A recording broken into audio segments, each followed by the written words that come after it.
उपस्थित हूँ आप सबके सामने। आज जिनकी कुंडली लेकर के आया हूँ इनका नाम है राधे कृष्ण। पर कुछ लोग ऐसे हैं जो कहते हैं कि मेरा नाम राधे कृष्ण ही रख दो कार्यक्रम में, तो रख देता हूँ। 1986 सवाल तो बहुत सारे हैं, पर मैं इनको पढ़ के सुना देता हूँ। जरा ध्यान से समझिएगा, ये सवाल किसी एक व्यक्ति का नहीं हो सकता, ये हम लोगों में से जो मैं अर्धशासकीय नौकरी में हूँ, क्या मैं उच्च पदस्थ अधिकारी या निकटतम भविष्य में आसीन हो सकती हूँ? चूंकि मैं परिवार में बच्चे, पति, सास, ससुर के साथ रहती हूँ और नौकरी भी करती हूँ, इसलिए तैयारी का ज़्यादा समय नहीं मिल पाता। दिन के 2-3 घंटे तैयारी ही कर पाती हूँ। मैं प्रशासनिक सेवा में जाना चाहती हूँ। मैं अपनी पढ़ाई में लगन कैसे बढ़ा सकती हूँ? बहुत अच्छा सवाल। कोई बिजनेस जो अच्छा रहेगा मेरे लिए। अब यहीं पे तो आपने गलत पूछ लिया, पढ़ाई ही कर लो नहीं तो व्यवसाय ही कर लो। मेरे हिसाब से इस कुंडली में मैं जो बताऊंगा उसके हिसाब से पढ़ाई सबसे ज़्यादा अच्छी बात होगी। मेरे लिए ज़्यादा अच्छा पढ़ाई रहेगा। आपने सवाल अगले पूछ दिया, किन कार्यों से बचकर रहना चाहिए? बिल्कुल। पति के साथ कैसा संबंध रहेगा? वृद्धावस्था या अंतिम चरण के साथ कैसा है उनका? बच्चों का व्यवहार कैसा रहेगा? लक्ष्मी माता की कृपा दृष्टि कैसी रहेगी? कोई समय जिससे मैं विख्यात हूँ? आइए यहाँ मेरे सामने बैठिए और यूं पढ़ना शुरू कर देता हूँ पंचांग। ज्येष्ठ माह में जन्मे हैं ये, और ज्येष्ठ माह में जन्मे होने से व्यक्ति को तैयारी करने के लिए या जीवन में प्रगति करने के लिए अपने जन्म स्थान से दूर जाने पे सफलता मिलती है। अब भले हो सकता है कि आपके पास ऐसे मौके ना आते हो, या फिर हो सकता है कि आप उसके लिए तैयार ना हो, लेकिन होता तो यही है। उत्तरायण में जन्मे हैं, इस वजह से आपको नौकरी मिल गई, या नौकरी अच्छी नहीं है या जैसी भी है, पर आपको एक बंधी हुई आय मिल रही है, या ये कह सकते हैं कि आपका आत्मबल उस तरीके का है जो आपको नौकरी के लिए प्रयास करवाना चाहता है या फिर आप चाह रहे हैं। ग्रीष्म ऋतु में जन्मे होने से आपको क्रोध पे नियंत्रण कैसे करना है, कैसे वो नियंत्रित होगा, इसकी जानकारी बहुत अच्छी है, इस वजह से आप उसका लाभ उठाते रहिए। शुक्ल पक्ष के तृतीय तिथि के चंद्रमा, अब जरा ध्यान से समझना, ये बहुत बड़ी बात है। बताता हूं मैंने क्या बात कही है कि जब चंद्रमा शुभग्रह हो जाते हैं तो व्यक्ति को सरकारी नौकरी का लाभ मिलने लगता है। अगर उसको सरकार से जोड़ करके देखते हैं तो चाहे वो राज्य सरकार की हो चाहे वो केंद्र सरकार की हो, पर ज्यादातर बार में चंद्रमा जो होते हैं वो केंद्र सरकार से ज्यादा राज्य सरकारों में नौकरियां देते हैं, पर वो कई बार चीजों पर निर्भर करती हैं, पर ये नौकरी मिल जाती है जरूर।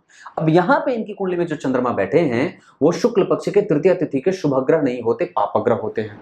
इस वजह से ये होता है कि यहाँ पे अब जरा चंद्रमा को देखें तो शुक्ल पक्ष के जन्मे होने से ये एक अच्छी बात होती है, लेकिन चूंकि वो पापक होते हैं इस वजह से वो अर्ध सरकारी नौकरी देते रहे। तो जो नौकरी मिली आपको उसके पीछे का कारण यही था कि आपकी कुंडली में चंद्रमा अर्ध सरकारी नौकरी देने के लिए जो थे वो परिस्थिति निर्माण कर रहे थे। पुनर्वसु नक्षत्र ये बहुत बढ़िया व्यक्ति को अंतिम में जाकर के सब कुछ दे देता है जो भी आपकी इच्छा होती है। मंगलवार का जन्म श्रेष्ठ है। ऐसी अवस्था में व्यक्ति बहुत अच्छा होता है। प्रशासन के क्षेत्र में, प्रशासनिक सेवाओं के क्षेत्र में, नौकरी के क्षेत्र में लाभ प्राप्त करने के लिए उद्यम जगत का मालिक होता है और प्रसिद्ध भी होता है। अपने छोटे लेवल पे कहें या बड़े लेवल पे, उसमें प्रसिद्धि का योग लगा हुआ है। वृद्धि योग जितना से शुरू किया था उससे निरंतर आगे बढ़ता रहता है। वृद्धि योग में जन्मे होने से व्यक्ति का जीवन निरंतरता को प्राप्त करता है और उसमें कभी भी रुकावट नहीं आती। व्यक्ति के बुद्धि को, व्यक्ति के बल को, व्यक्ति के ज्ञान को, व्यक्ति के धन को, व्यक्ति के परिस्थिति को हमेशा ही सकारात्मक और हमेशा ही सुचारू ही देखा जाता है, वो नुकसान में नहीं जाता।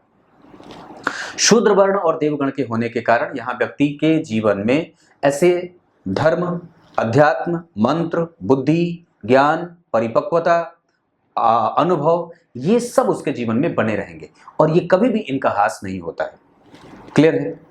अब आइए, आपको मैं पंचांग तो बता दिया, कुंडली बता देते। ये सिंह लग्न की कुंडली है, ये जातिका है और लग्न के अधिपति का दशम स्थान में बैठना, व्यक्ति किसी के ऊपर भी निर्भर नहीं रहना चाहता है ना ये बात?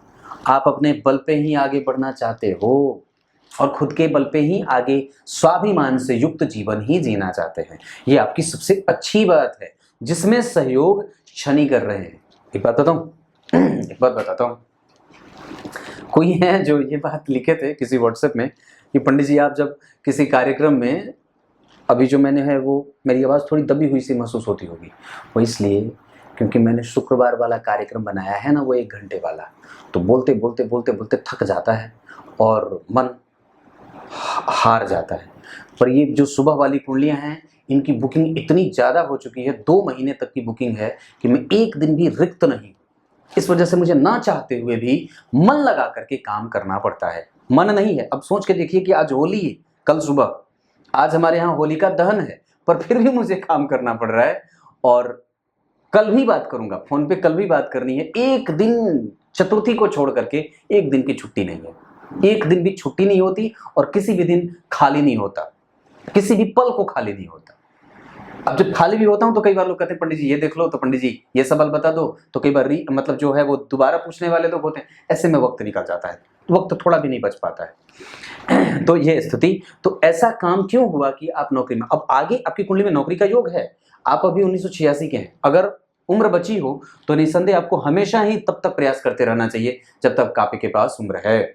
और वस्तुतः आप खुद का ही काम करिएगा, किसी दूसरे के यहाँ नौकरी करने की कोई आवश्यकता मैं नहीं समझता हूं, क्योंकि दशम स्थान पे सूर्य और शनि दोनों का प्रभाव अगर बन जाए तो व्यक्ति सरकार से जुड़ करके और सरकार से युक्त होकर के उसके पास जो है वो सरकारी क्षेत्र में नौकरी पाने का योग बन जाता है। ये बात बढ़िया है। दशम भाव से अगर शनि का संबंध बन जाए तो ये नौकरी के योग पैदा कर देते हैं। और मैं समझता हूं कि आपकी कुंडली में प्रतियोगिता भाव के अधिपति जन्म कुंडली में मंगल पंचम भाव में बैठ करके आपके जीवन में प्रतियोगिता डालने का काम कर रहे थे। और वस्तुतः सिंह लग्न की कुंडली के लिए मंगल की दशा, अब यहीं पर रोक करके आपको थोड़ी सी अलग बात बताता हूं। 16 डिग्री का लग्न, बलवान, बल से युक्त, और उसके पास अनुभव भी है। नक्षत्र जो बना है वो पूर्वा फाल्गुनी का बना है, पूर्वा फाल्गुनी के पहले चरण में जन्म हुआ। अब पूर्वा फाल्गुनी के पहले चरण के जो अधिपति हैं वो बन जाते हैं बुध।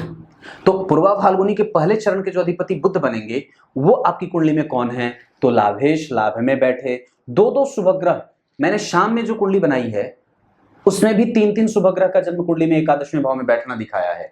और ये जो है यहाँ पे भी बुध, शुक्र और चंद्रमा एक साथ एकादशवें भाव में बैठ रहे हैं, जो कई बार अच्छे भी होंगे और बुरे भी। क्यों? क्योंकि मैंने एक सूत्र बताया था, क्या बताया था? तीसरे, छठवें, 10वें और एकादशवें भाव में पापक ग्रह का बैठना ज्यादा अच्छा होता है। पर यहाँ 3 शुभ ग्रह, तो थोड़ी सी कमजोरी आपको इस मामले में भी, वो आपके जीवन में थोड़े से जो आप मतलब वस्तुतः वहां पे एक ऐसी स्थिति बन रही है, जरा निकट से समझने की बात है, कि वो ग्रह आपकी स्थिति को समझ ही नहीं रहे हैं कि आपको दरअसल आवश्यकता किस बात की है। वो आपको इतने में ही खुश देखना चाहते हैं, इस वजह से आपको सरकारी नौकरी पूर्णतया नहीं देना चाह रहे, ये बात है। और वस्तुतः आपकी कुंडली में जो एकादशवां भाव है वहां पे शुक्र के बैठ जाने से वो भाव ठीक होगा, चंद्रमा के बैठ जाने से वो भाव थोड़ा कमजोर हो जाएगा, बुध के बैठने से वो भाव ठीक हो जाएगा। मतलब बुध और शुक्र बैठे हैं तो ये अच्छी बात है। सूर्य दशम स्थान में, ये बहुत अच्छी बात है। लक्ष्मी संपन्न योग, लाभेश का लाभ भाव में बैठना, शनि का दशम भाव को देखना, और जन्म कुंडली में मंगल। अब जरा गौर से समझिए, तो मंगल ने बुध को देखा है, ये कंप्यूटर क्षेत्र, पढ़ाने का क्षेत्र, तकनीक से जुड़ करके और कई प्रकार से व्यक्ति को कंप्यूटर पे बैठ करके काम करना, या क्लरिकल नौकरी आदि करने वाला, या कई बार घूम घूम करके सर्वे करने वाला भी काम करवा देता है। ऐसी स्थितियां जहां व्यक्ति जो है वो कई बार, अब यहाँ पे आपको ये बात ध्यान रखने की आवश्यकता बनेगी कि जब कभी भी आप अपना खुद का काम करें तो जो आपके कलीग वगैरह होंगे उनके साथ आपके संबंध अच्छे होने चाहिए। मतलब आप उनके साथ ऐसे संबंध विकसित करिए कि वो आपके मित्र हो जाए, मतलब वो आपसे डरे नहीं, ये कहने का मतलब है।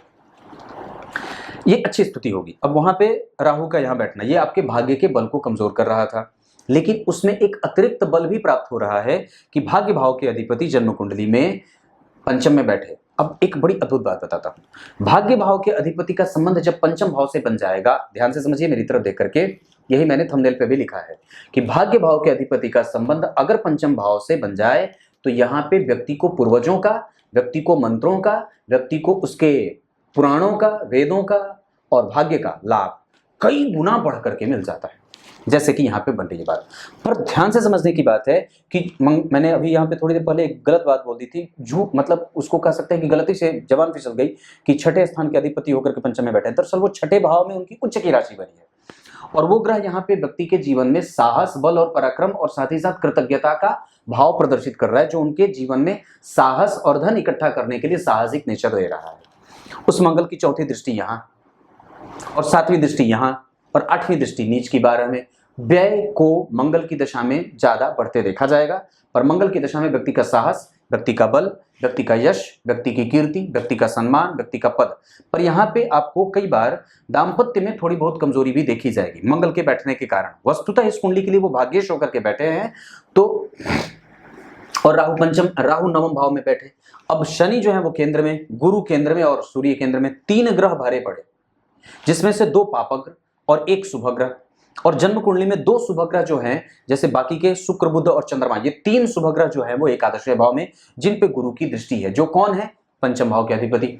यानी कि जन्म कुंडली के पंचम भाव के अधिपति ने शुक्र को भी बल दिया है, बुध को भी बल दिया है और चंद्रमा को भी बल दिया है, जो वस्तुतः व्यय को संतुलित करेंगे, व्यक्ति को अनुभवी बनाएंगे और व्यक्ति के अंदर धर्म का प्रदर्शन भी करेंगे। व्यक्ति धार्मिक होगा और उसको वस्तुतः भाग्य का लाभ भी मिलेगा। ये सारी चीजें आपके जीवन में एक साथ घटित होंगी और वस्तुतः व्यक्ति बहुत ही ज्यादा तीव्र अन्वेषण करता, बहुत ही ज्यादा सूक्ष्म तरीके से विश्लेषण करने वाला, और एक बात जो व्यक्ति को पुनर्प्राप्त करवा देता है। अगर जो चीज नुकसान भी हो उसको भी व्यक्ति जीवन में मतलब जो है वो प्राप्त कर लेता है। उसके जीवन से कोई भी चीज जो नुकसान में होती है वो ऐसा नहीं है कि उसकी खलिश जो है वो जीवन भर बनी रहेगी, नहीं, वो प्राप्त हो जाएगी, आपको मिल जाएगी। जो चीज छूटा रहे, जो चीज कोई हड़प ले, जो चीज आपके अधिकार से बाहर निकल जाए, वो फिर से आपके अधिकार में आ जाती है। ऐसी स्थितियां भी जीवन में बन रही। इसको आप देख करके देखना कि ऐसी चीजें जीवन में घटित हुई हैं कि नहीं हुई हैं। पैतृक संपत्ति वगैरह की स्थिति आपकी कुंडली में बहुत अच्छे बन रहा है, धन भाव की स्थिति बहुत अच्छी बन रही है, लाभ की स्थिति आपकी कुंडली में बहुत अच्छी बन रही है, भाग्य की स्थिति आपकी कुंडली में बहुत अच्छी बन रही है। मतलब ये जो दशाएं हैं वो आपके जीवन में श्रेष्ठ फल देने वाली हैं और ये कमजोर बिल्कुल भी नहीं है। इसको समझने की बात है। आप लालची ना हो, आप स्वार्थी ना हो, आप चपल चंचल चालाक ना हो, वैसे आप हो भी नहीं, क्योंकि सिंह लग्न वाले ऐसे नहीं होते। वस्तुतः वो अपने कर्मठ और जैसे होता है ना, जैसे चुनाव पे पंपलेट में लिखा था कर्मठ सुयोग्य उम्मीदवार, ऐसे जो हमारे यहाँ चुनाव पट्टी पे लिखे जाते हैं, कर्मठ सुयोग्य और कुछ बोलते हैं, सम्मानित या पता नहीं तेजस्वी या ओजस्वी उम्मीदवार को विजय बनाए, ऐसे हो जाते हैं, क्योंकि ये जंगल का राजा होता है। और वस्तुतः उसके जो लग्न के अधिपति हैं वो जब दशम में बैठेंगे तो व्यक्ति को कर्मठ, सुयोग्य और बेहतरीन और जिम्मेदार नागरिक बना देंगे। और उसके प्रबल होने के योग इस वजह से भी बढ़ जाते हैं क्योंकि मंगल पंचम में बैठे। अब एक बात बड़ी अद्भुत बताता हूं, मतलब भाग्य भाव के अधिपति का पंचम में बैठना ये अच्छा होगा और उस पर 3 शुभ ग्रहों का प्रभाव दाम्पत्य को बेहतर करने वाला होगा। जहां व्यक्ति के पति कई बार निर्वैर हो जाते हैं या कई बार जिम्मेदारी लेने से भागते हैं या कई बार वो बहुत ज्यादा जो है वो घुसते नहीं है, मतलब जैसे होता है ना, जैसे गृहस्थ में थोड़ा सा स्वतंत्र हो जाना, और कई बार आप पे ही सारी जिम्मेदारी आ जाती है। जो आपने बात लिखी थी कि मैं सास की, ससुर की, पति की, पुत्र की, दाम्पत्य की, सबकी सेवा और सबका जो है वो भरण पोषण करती हूँ, ऐसा इसलिए ही होता है क्योंकि आपके पति जो है वो दार्शनिक हो गए हैं और दरअसल उन्होंने अपना बोझ भी आपके ऊपर डाल रखा है। तो मैं तो कहता हूं कि श्रीमंत थोड़ा उठा लो ताकि जाति का थोड़ी आगे बढ़ सके, क्योंकि ये जंगल की जंगल की रानी है।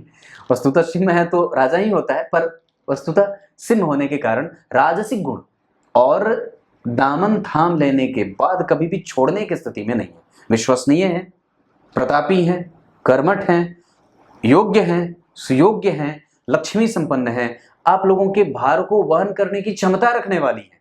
और मैं समझता हूं कि ये बहुत अच्छी बात है। सरकारी नौकरी के योग आपकी कुंडली में अभी भी हैं। मैंने बात क्या कही थी, पूर्वा फाल्गुनी नक्षत्र के पहले चरण में जातक का जन्म हुआ है, अधिकार इससे बात बताता हूं। पूर्वा फाल्गुनी नक्षत्र के पहले चरण के अधिपति बुध, इस वजह से कि सूर्य इस कुंडली के लग्नेश होंगे। जन्म कुंडली में पूर्वा फाल्गुनी नक्षत्र का जो चरण है वो जन्म कुंडली में बुध, इस वजह से कि बुध इनकी कुंडली के लाभ है, शुक्र के लाभ में बैठे, उस पर मंगल की दृष्टि जो कि भाग्य के अधिपति हैं लाभ को देख रहे हैं। यहाँ पे बुध की दशा, मंगल की दशा और सूर्य की दशा, जहां मंगल की दशा में व्यक्ति का भाग्योदय हो जाए, बुध की दशा में व्यक्ति को प्राप्त हो जाए चीजें, और सूर्य की दशा में व्यक्ति का व्यक्तित्व और व्यक्ति स्थापित हो जाए, और गुरु की दशा में व्यक्ति का यश बढ़ जाए, कीर्ति बढ़ जाए, उसका ज्ञान बढ़ जाए, उसका अनुभव बढ़ जाए, ये सब चीजें होती हैं। पुत्र और घर में दाम्पत्य बहुत ही सुहृद और बहुत ही अच्छा होता है। मंगल पंचम भाव में बैठे हों और जन्म कुंडली में वो बनते हैं सबसे ज्यादा योग कारक ग्रह, और वो जहां बैठेगा उसकी स्थिति मजबूत करे। खास करके उस पर शुक्र, बुध और चंद्रमा जैसे तीन तीन ग्रहों का प्रभाव, जिसमें से चंद्रमा जो है वो 12वें भाव के अधिपति होकर के थोड़ी बहुत मशक्कत या थोड़ी बहुत जो ढीलम ढीली होती है वो एक सामान्य सी बात है, उस पर बहुत ज्यादा घबराने जैसी कोई बात नहीं। अभी बुध की दशा आपकी कुंडली में 2032 तक है, इसका आनंद उठाइए और आगे बढ़िए। मैं समझता हूं कि आपकी कुंडली में सूर्य, चंद्रमा, बुध, गुरु, शुक्र, शनि, चंद्रमा को छोड़ करके बाकी जितने ग्रह हैं आपकी कुंडली में फल देने वाले बन रहे हैं। तो आपको आगे अपनी पढ़ाई पे फोकस करना चाहिए, और मैं आपके परिवार के सदस्यों से, चाहे वो बच्चे हों, चाहे आपकी बेटी हो, चाहे बेटे हों, चाहे सास हो, चाहे ससुर हो, चाहे आपके पति हो, सबसे ये विनम्र प्रार्थना करता हूं कि इनको वक्त दीजिए, क्योंकि इनके पास वो कैलिबर है, वो कैलिबरिटी जो बोलते हैं ना, जैसे क्षमता, वो कैलिब्रेशन है जो व्यक्ति आराम से नौकरी ले सकता है, और इनकी कुंडली में उनके योग बने हैं। इस वजह से मैं ऐसे ही नहीं बोल रहा क्योंकि दशम भाव पे शनि की दृष्टि है, ये बहुत अच्छा होता है नौकरी प्राप्त करने के मामले में। और वो जो शनि है वो वक्री होकर के 11 डिग्री के थोड़े बहुत परिणाम तीसरे भाव का करके, और अनुराधा नक्षत्र में अपने ही नक्षत्र के होते हैं। अनुराधा नक्षत्र शनि का नक्षत्र होता है, और नक्षत्र का अधिपति जब अपने ही राशि में बैठा या अपने ही नक्षत्र में बैठ जाए तो ये और भी ज्यादा अच्छी बात होगी। पर वस्तुतः यहाँ पे शनि मारक होते हैं, छठे और सातवें भाव के अधिपति होकर के, जहां गुरु भी कई बार कमजोर परिणाम देने लगते हैं। इस वजह से व्यक्ति को खुद पे भी भरोसा रखने की आवश्यकता है, और मैं समझता हूं कि अगर गुरु लग्न को देखेंगे तो व्यक्ति के पास वो क्षमता है कि वो छोटे से पल में ही बहुत सारी चीजें इकट्ठा कर देता है, ब्रॉड माइंडेड होता है बुध और चंद्रमा के एक साथ केंद्र में बैठने से। अब जरा ध्यान से समझिएगा, धन भाव के अधिपति का संबंध जब चंद्रमा से हो जाएगा तो धनवान बनाने का योग, और धन भाव के अधिपति का संबंध अगर शुक्र के साथ हो जाए तो धनवान बनाने का योग अलग से बनेगा। तो वो तो एक आपको बोनस मिल जा रहा है, ऊपर से मंगल की दृष्टि, तो धन भाव के अधिपति को किसने देखा है? भाग्य के अधिपति ने, दोनों का संबंध हुआ है। ये सबसे अच्छी बात होगी इस कुंडली के लिए। तो इस कुंडली पर रिस्क लेने की कोई आवश्यकता नहीं, इनको आगे बढ़ने देना चाहिए। और मैं जहां तक समझता हूं आपके पास आयु बहुत अच्छी है, क्योंकि शनि लग्न को देख रहे हैं, कई बार तो पति से भी ज्यादा। और एक बात और भी जब बात बता दूं तो यहाँ पे जो गुरु बैठे हैं वो वस्तुतः सूर्य से केंद्र में बैठे हैं। कई बार जो ऐसी स्थिति की जहां शनि बैठे हैं वो चतुर्थ स्थान में, तो व्यक्ति को बेड रिडन बना देते हैं। इस वजह से कभी भी अपने धन के मामले में, कभी भी अपने स्टेट के मामले में, कभी भी अपने परिस्थिति के बारे में, कभी भी अपने जो है वो जो आपने तिजोरी में जो धन रखा हुआ है उसके मामले में, कभी भी अपने स्वास्थ्य के मामले में घमंड नहीं करना चाहिए, अहमवादी प्रक्रिया में नहीं जाना चाहिए, और न ही किसी को ये बात खुल के बताना चाहिए कि मैं बिल्कुल स्वस्थ हूँ। वैसे आपकी कुंडली में आपकी माता और आपको भी मैं थोड़ा बहुत रुग्ण देख रहा हूँ, पर वस्तुतः वो हड्डियों का रोग हो सकता है, कई बार गैस्ट्रिक पेशेंट व्यक्ति हो सकता है। वही जगह जगह कभी कभी दर्द, कभी कंधे का दे, कभी कमर का दे, कभी घुटने का दे, वो घूमता रहता है। जैसे जैसे वो गैस घूमती है वैसे वैसे वो वहां दर्द उत्पन्न करता है। समझ में आ रही? मैं बिल्कुल आपके लेवल पे आके बात कर रहा हूँ। तो ये बात यहां तक रही। शुक्र आपको अनुभवी बना रहे हैं, धार्मिक बना रहे हैं, प्रवृत्ति अच्छी दे रहे हैं, आप किसी को ठग नहीं सकते, किसी के बारे में गिला शिकवा आपसे होती नहीं है, और ये चीज आप करना भी मत। अगर आप ये करेंगे तो उससे आपका बल कमजोर हो जाएगा और आपकी कार्य क्षमता पे असर गलत पड़ेगा। चंद्रमा बहुत अच्छे, बुध बुद्धिमान बना रहे हैं, और आपके मेमोरी को बहुत ज्यादा ब्रॉड बना रहे हैं। दरअसल यहाँ पे बुध राहु के नक्षत्र में बैठ करके आपको बहुत ही ज्यादा संतुलन पैदा करने वाला और मेमोरी पावर का बहुत बड़ा विख्यात विद्वान बना देने वाला और यशस्विता का भाव पैदा करने वाला विश्वविख्यात होने का योग लगा है कुंडली में। आपने पूछा था ना, एकादश में 9 भाव के अधिपति जन्म कुंडली में द्वितीय भाव के अधिपति को देख रहे हैं, ये पुरस्कार का भाव है द्वितीय भाव।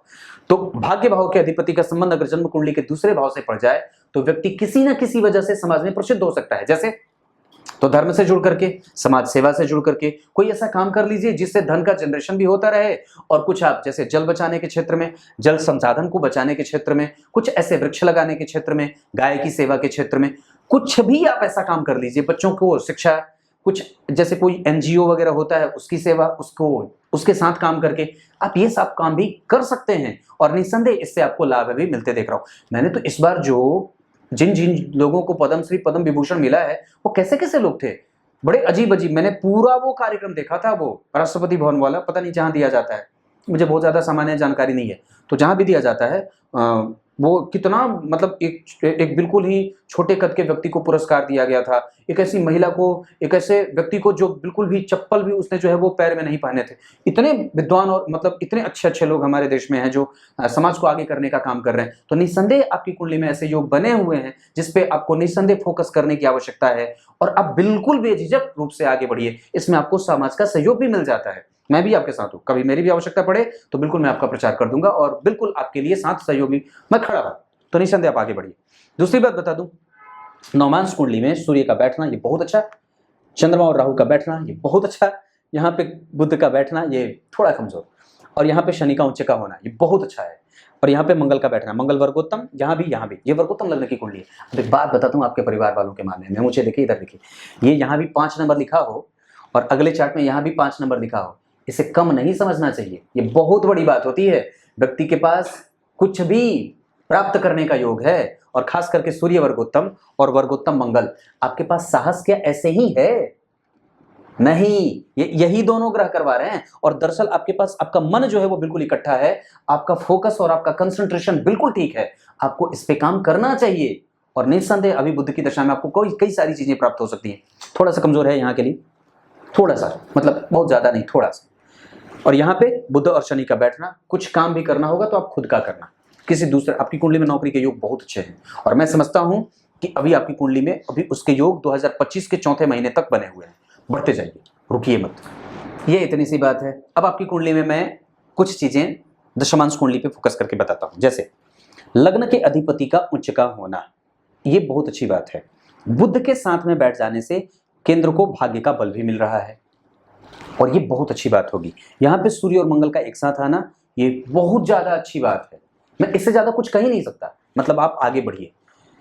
गुरु का केतु के साथ बैठना, अपने आप को कभी भी कमजोर मत समझिएगा, और जहां एक्सप्लेन करने की आवश्यकता हो वहीं पे अपनी गुरुता का प्रदर्शन करिएगा। आप गंभीर थोड़े बन के रहेंगे तो और भी ज्यादा अच्छी बात होगी। वस्तुतः शनि की दृष्टि लग्न पे जारी, जो कि ठीक नहीं है, इस वजह से ये आपके काम में अवरोध पैदा कर रहे हैं और प्रतियोगिता ज्यादा डाल रहे हैं। ये बात इतनी सी है। राहु का प्रभाव लग्न पे ये थोड़ा कमजोर, राहु का प्रभाव यहाँ अच्छा, राहु का प्रभाव यहाँ थोड़ा कमजोर, जो आपको कई बार छोटी छोटी परेशानियों में जकड़ करके रखने वाला, छोटी छोटी बाधाओं में डालने वाला, और छोटी छोटी समस्याओं में और शंकाओं में डालने वाला, और कई बार धर्म, अध्यात्म, प्रायोगिक और प्रैक्टिकल जीवन में कंफ्यूज करने वाला बना देता है। ऐसा है ना? यही होता होगा। शनि की दृष्टि यहाँ के लिए लाभदायक, शनि की दृष्टि यहाँ के लिए लाभदायक, शनि की दृष्टि यहाँ के लिए थोड़ी कमजोर। जो मैंने बात बताई, आपके प्रभावों को थोड़ा मिनिमाइज करता है। सूर्य का प्रभाव यहाँ के लिए बहुत अच्छा, चंद्रमा का प्रभाव यहाँ के लिए बहुत अच्छा, शुक्र का प्रभाव यहाँ के लिए सामान्यतया अनुभवी, बुध का प्रभाव यहाँ के लिए बहुत ज्यादा अच्छा, गुरु का प्रभाव, जन्म कुंडली में कहाँ है गुरु? यहाँ बैठे। गुरु का प्रभाव यहाँ के लिए बहुत अच्छी बात होगी। सामान्यतया वो आपको धार्मिक बना रहे हैं, और वही दृष्टिकोण आपको यहाँ तक लेके आई है। गुरु का प्रभाव यहाँ के लिए बहुत ज्यादा बढ़िया, और यहाँ के लिए सामान्य। दरअसल केतु का प्रभाव है, इस वजह से आपके अंदर धर्म है, और बुध के नक्षत्र में आप जन्मे हैं, मतलब बुध का प्रभाव आपके नक्षत्र के चरण पे है, इस वजह से आप थोड़े धार्मिक है। और मैं समझता हूं कि सबसे ज्यादा जो आपके अंदर का जो एक होता है ना, जैसे कि उदारता, आपके अंदर जो उदार प्रवृत्ति है, वही आपके निगेटिव होने का कई बार प्रमाण भी दे देती है। मतलब कई बार आप सबका बोझ उठा करके अपने माथे पे चल बैठते हो, और अपना जो होता है ना, जैसे कि अपनी हैसियत कि मैं उठा नहीं सकती, मैं शरीर से कमजोर हूं, पर फिर भी मुझे काम करना पड़ता है। इस अवस्था में भी कई बार आपको जाना पड़ता है। काम भी करो और ये भी करो, ये भी करो, ये भी करो, ये भी करो, ये भी करो, ऐसा होता है। और इस वजह से, क्योंकि आपके ऊपर सबका भरोसा है कि आप ऐसा कर लेंगे, पर वस्तुतः खुद को भी भरोसे में रखने की आवश्यकता है। राहु का प्रभाव यहाँ पे थोड़ा सा कमजोर कर दिया, ठीक नहीं है इस वजह से। हालांकि मंगल जो बैठे हैं वो बहुत अच्छे बैठे हैं, तो उसकी पुनरावृत्ति हो जा रही है। ये बात यहां तक खत्म। सूर्य 25% का परिणाम दे रहे हैं, फिर भी वो बहुत है। मैं समझता हूं कि उससे बहुत बढ़िया है। मंगल और चंद्रमा कमजोर हो रहे हैं, इस वजह से हनुमान जी की पूजा और शिव जी के मंदिर के धोने का काम, ये दोनों उठा लीजिए। बुध जो है वो बहुत अच्छे परिणाम करता होंगे, इनकी दशा आपके लिए लाभदायक हो रही है। इसका इस्तेमाल आपको करना चाहिए और पूरा तरीके से अपने आप को झोंक देना चाहिए। बुध के बाद गुरु और शुक्र, ये दोनों मृतप्राय है, इस वजह से अनुभव और ज्ञान, इन दोनों के लिए वक्त नहीं हो रहा है। इसको मैनेज करके किसी भी तरीके से इसको पटरी पे लाने का काम करना होगा, और इसमें एकादशी का व्रत आपकी सहायता कर सकता है, जो भाग्य का बल कमजोर कर रहा है। दुर्गा जी के मंदिर का दर्शन, आपके लिए लाभदायक हो सकता है। शुक्र के बाद शनि कमजोर हो रहा है, ये ठीक है, कमजोर है तो ठीक है, पर फिर भी ठीक है। राहु और केतु आपकी कुंडली में 25-25% का परिणाम कर रहे हैं। राहु आपकी कुंडली में जो बैठे हैं वो वस्तुतः त्रिकोण में बैठे हैं और अश्विनी नक्षत्र के बैठे हैं, जिसका अधिपति केतु उन्हें देख रहे हैं, और वस्तुतः जिस नक्षत्र में बैठे हैं उसके नक्षत्र के अधिपति केतु तो उन्हें देख रहे हैं, देखेंगे ही, पर केतु चित्रा नक्षत्र में वस्तुतः आपको अनुभवी और साथ ही साथ पराक्रमी बना रहे हैं। और जिस राशि में बैठे हैं राहु, उसका अधिपति राहु जो मंगल है वो जन्म कुंडली में त्रिकोण में बैठे, तो राहु की दशा आपके लिए लाभदायक रहेगी, खराब होने वाली नहीं। अब तो वैसे भी 2025 के बाद आने वाले, आप अगर ये चाहते हैं तो एक काम करिए, आप आपकी कुंडली में सूर्य की स्थिति मैं अच्छी देख रहा हूँ, इस वजह से मैं ये बात कहूँगा कि आप एक माणिक्य धारण कर सकते हैं। दूसरे नंबर पे आप अगर चाहें तो इस कुंडली के आधार पर, चूंकि बुध के प्रभाव में हैं आप, तो एक बुध का रत्न पन्ना भी आपको लाभ कर जाएगा। ये दोनों में से कोई एक धारण कर दीजिएगा, बहुत ज़्यादा मत गांठिएगा, एक ही खाली बांध लीजिएगा, फिर काम हो जाएगा। बाकी कुछ पूछना होगा तो पूछ लीजिएगा, मैं हूँ। तब तक के लिए बहुत बहुत नमस्कार।